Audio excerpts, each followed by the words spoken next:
I think it's going to be very, very difficult because apart from redeveloping trust, many citizens will not have the economic means to travel anyway.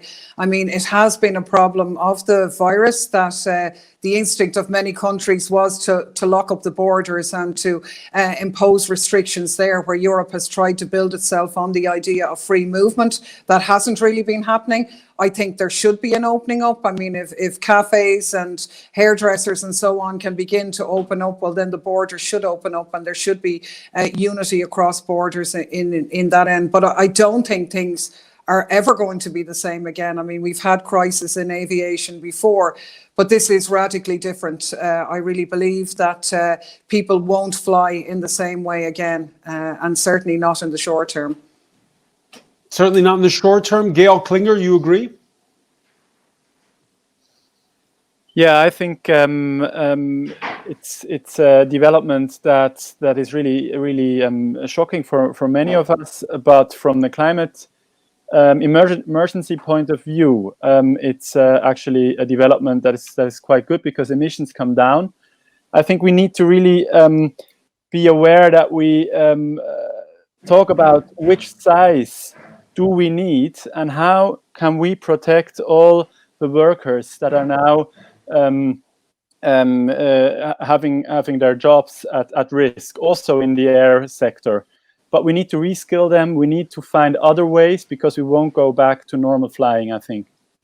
That's in the long term. In the short term, let me ask you, Georg, whether it's the plane or the train, would you travel at this particular point in time, if at this stage? I think short travels is okay. Like the trains are running here in Switzerland, and you can take them if you need to go anywhere. But of course, it's very restricted. It's only for things you really need to do. You need to meet someone to help, or you need to go to shop something you can't find, or something like that. But of course, it's the traffic is way down. All right, there was the traffic that's way down. Paul Charles, how do you convince people to get back on planes, to get back in trains? Well, first of all, the virus is not going to kill off the human DNA that wants to travel. We all want to meet people. We all want to visit friends and family. So that's why I firmly believe that we will be traveling again, even if in the short term it's going to be difficult. In terms of how you get people to travel again, it needs to be by resetting. I think the airlines have a fantastic opportunity, if any good is to come out of this crisis, to reset how they operate.